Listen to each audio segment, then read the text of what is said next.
الحمد لله رب العالمين، والصلاة والسلام على سيد الرسل وخاتم النبيين وعلى آله وأصحابه وأتباعه أجمعين، أما بعد۔ فلسطین اور بیت المقدس مسلمانوں کی تحویل میں تو آیا تھا حضرت عمر رضی اللہ تعالیٰ عنہ کے بعد، اس سے پہلے عیسائیوں کے پاس تھا۔ جناب نبی کریم صلی اللہ علیہ وسلم کے وصال کے کچھ عرصہ بعد حضرت عمر بن الخطاب رضی اللہ تعالیٰ عنہ کے دور حکومت میں حضرت ابو عبیدہ عامر بن الجراح رضی اللہ تعالیٰ عنہ نے فلسطین فتح کیا، فلسطین کے فاتح ہوئے۔ عراق کے فاتح، ایران کے فاتح، یہ اکٹھا ہی تھا، حضرت سعد بن وقاص ہیں۔ شام کے فاتح حضرت خالد بن ولید اور ابو عبیدہ مل کر ہیں، اور فلسطین کے فاتح حضرت ابو عبیدہ عامر بن الجراح رضی اللہ تعالیٰ عنہ عشرہ مبشرہ میں سے ہیں، بڑے صحابی۔ مسلمانوں کے تحویل میں تو اس وقت آیا، لیکن جناب نبی کریم صلی اللہ علیہ وسلم کے زمانے میں ہی اس کے مسلمانوں کے ہاتھ میں آ جانے کی پیشگوئی ہو گئی تھی، اور پیشگوئی کرنے والا عیسائی بادشاہ قیصر روم ہرقل، اس نے کہا تھا کہ یہ جگہ ان کے قبضے میں آئے۔ بخاری شریف کی بڑی لمبی روایت ہے، حدیث ہرقل اور حدیث ابو سفیان کے نام سے معروف ہے۔ جناب نبی کریم صلی اللہ علیہ وسلم نے صلح حدیبیہ کے بعد، فتح مکہ کے بعد، مختلف علاقے کے بادشاہوں کو، قبیلوں کو اسلام کی دعوت کے خط لکھے۔ ایک خط قیصر روم کو ملا، اس وقت کی سپر پاور، سمجھنے کے لیے اس وقت کا امریکہ، سب سے دنیا کی بڑی طاقت تھی اور عیسائیوں کی طاقت تھی۔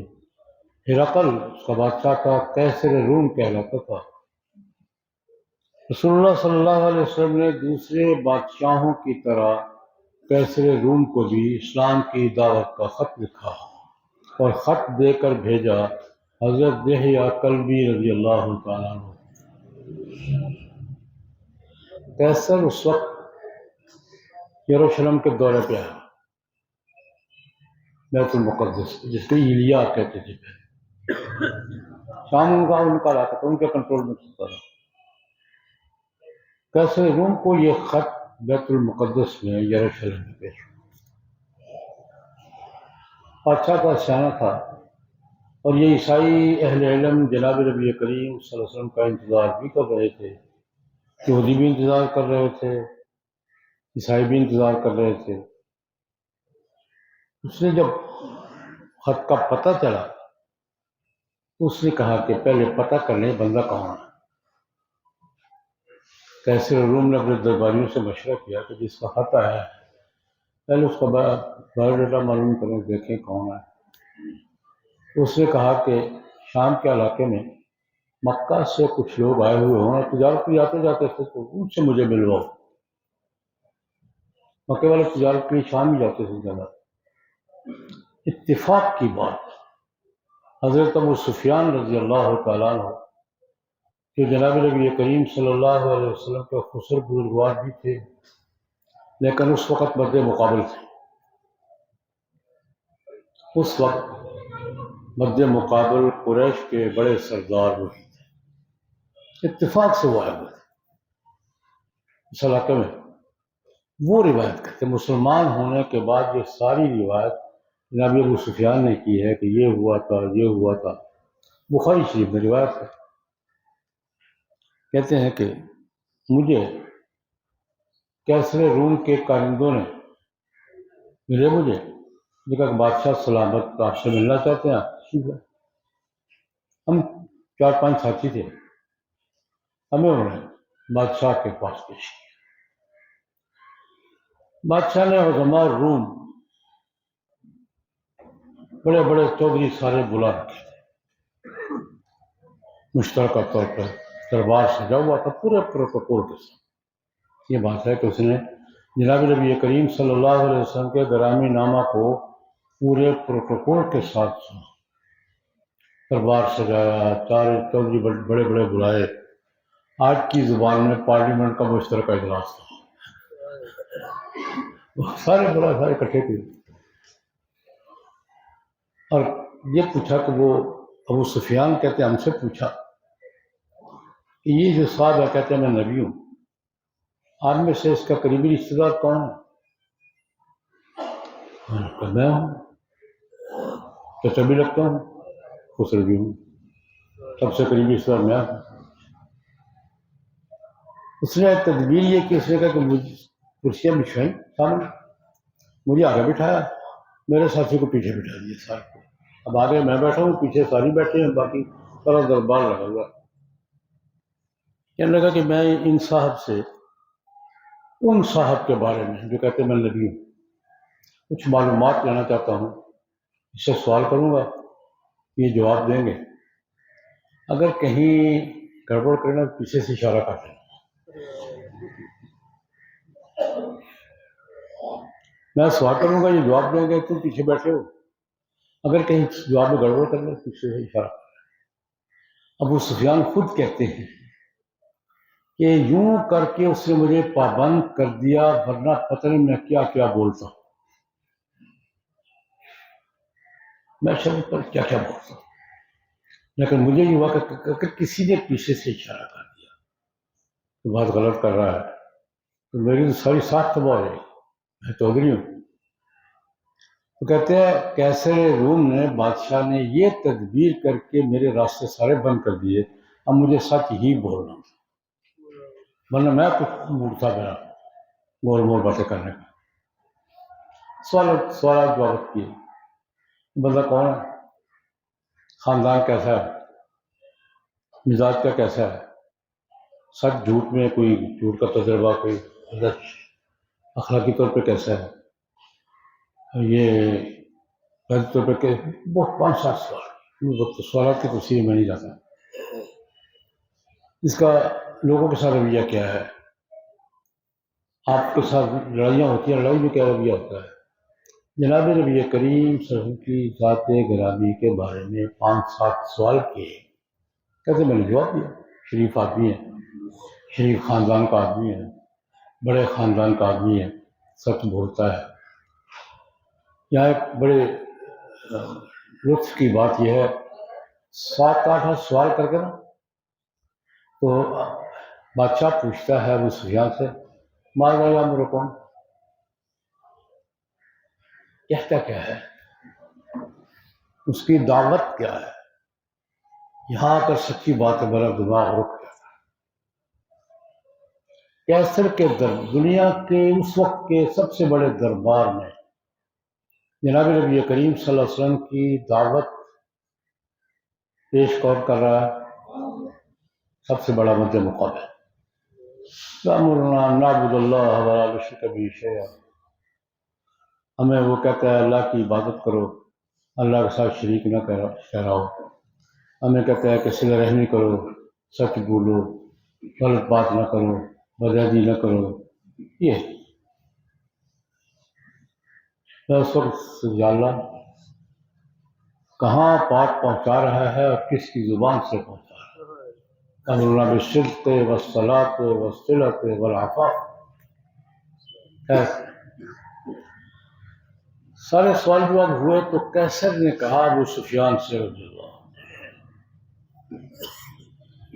کہ جو باتیں میں نے آپ سے پوچھی ہیں اور جو باتیں آپ نے بتائی ہیں، ایک درمیان کی بات رہ گئی، وہ عرض کر دیتا ہوں۔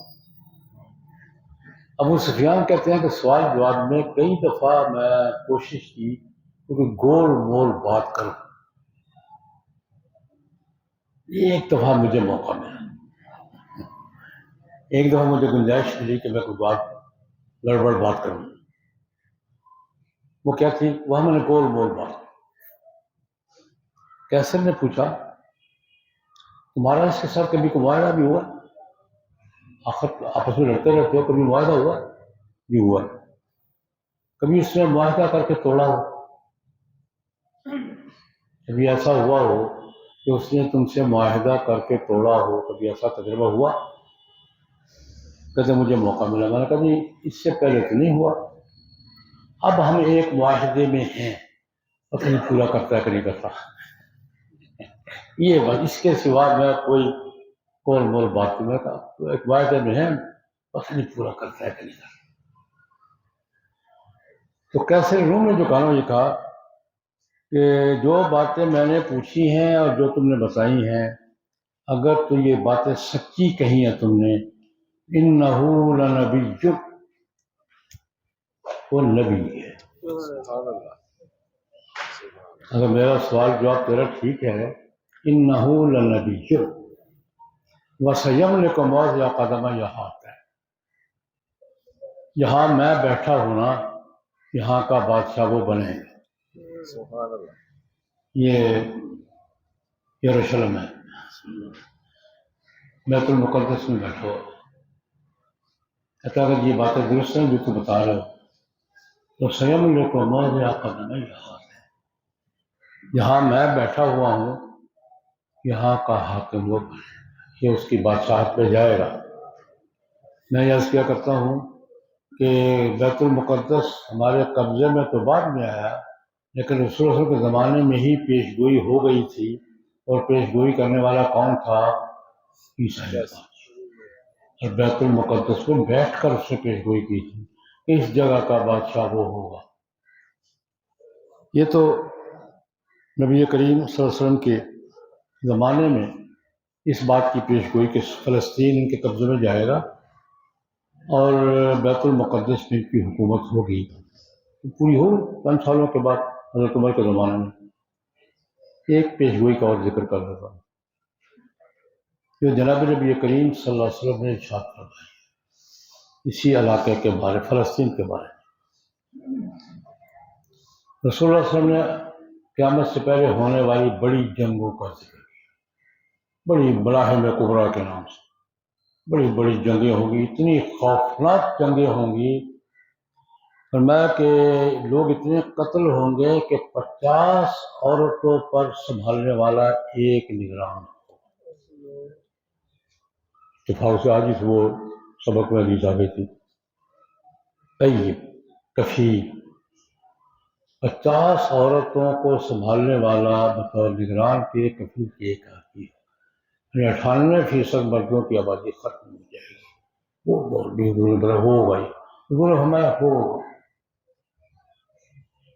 ملاحم کبریٰ کے آخری مرحلے کی ایک بات کی ہے، میں کہ ایک مسیح آسمان سے اترے گا، ایک زمین سے پھیرے گا۔ آسمان سے کون آئے گا؟ عیسیٰ ابن مریم علیہ السلام، وہ بھی مسیح ہے، اور زمین پہ کون گھومے گا؟ دجال، وہ بھی مسیح ہے۔ اس کا نام، اس کو بھی مسیح کہتے ہیں، اس کو مسیح کہتے ہیں۔ 2 مسیح آپس میں ٹکرائے۔ میں کہا کرتا ہوں کہ یہ ملاحم کبریٰ کا فائنل راؤنڈ ہوگا، 2 مسیح ٹکرائیں گے، ایک مسیح دوسرے کو قتل کرے گا۔ یعنی عیسیٰ ابن مریم علیہ السلام کس کو قتل کریں گے؟ یاد لطیفہ بھی سنا دوں گا۔ مرزا غلام احمد کا دعویٰ ہے کہ میں مسیح ابن مریم ہوں۔ مرزا کہا میں مسیح ابن مریم میں ہوں، عیسیٰ علیہ السلام آنا تھا نا، وہ میں آ گیا ہوں، میں ہوں۔ تو لوگوں نے کہا کہ ان کے بارے میں تو حدیثوں میں آتا ہے کہ وہ دجال کو قتل کریں گے، لد کے مقام پر دجال کو قتل کریں گے۔ تم نے کیا کیا ہے؟ جو لکھا ہے کتاب میں موجود ہے، انہوں نے کہا میں نے لدھیانے میں ایک عیسائی مناظرے کو شکست دی تھی نا، ہوگی تو کہے گی وہ دجال کا بن گیا عیسائی مناظر اور لوگ کا بن گیا لدھیانہ۔ میرا ایک مناظرہ ہوا تھا لدھیانہ میں، ایک عیسائی مناظر کو میں نے شکست دیا، ہوئی پوری نا۔ یہ تو لطیفہ ہے۔ نبی کریم صلی اللہ علیہ وسلم نے ارشاد فرمایا عیسیٰ بن مریم علیہ السلام مسیح دجال کو کیا کریں گے؟ ان کا مقابلہ ہوگا، قتل کریں گے. اور قتل کہاں کریں گے؟ لود. لود کہاں ہے؟ یہ تل ابیب جو ہے نا، اس کا پہلا نام لودی ہے. اس طرح فیصل آباد کا پہلا نام لال پور تھا، ساہیوال کا پہلا نام میڈکوبی تھا. تو تل ابیب کا پرانا نام کیا ہے؟ لود. یہ پیشگوئی جناب نبی کریم صلی اللہ علیہ وسلم کی ہے کہ ساری جنگوں کا فائنل راؤنڈ ہوگا تل ابیب میں، اور آخری مقابلہ کس کا ہوگا؟ دو مسیحوں کا. مسیح ابن مریم علیہ السلام مسیح دجال کو کیا کریں گے؟ قتل کریں گے اس لد کے مقام پر. اور پھر سیز فائر پہ یہ آخری فائنل راؤنڈ ہوگا. پھر دنیا کی صورتحال بدل جائے گی. تو میں نے کہا کہ یہ فلسطین کا تذکرہ احادیث میں پیشگوئیوں کے حوالے سے بھی ہے، اور دو پیشگوئیاں تو ایک تو ہو گئی ہے کہ قیصر روم کی پیشگوئی کے مطابق جناب نبی کریم صلی اللہ علیہ وسلم کا مسلمانوں کا اقتدار بیت المقدس میں قائم ہوا تھا اور چلا رہا تھا. اور دوسری انشاءاللہ ہوگی کہ اسی فلسطین میں لوگ کے مقام پر عیسیٰ علیہ السلام کے ہاتھوں دجال قتل ہوگا اور دجالی قوتوں کی آخری شکست ہوگی انشاءاللہ. اللہم صلی اللہ.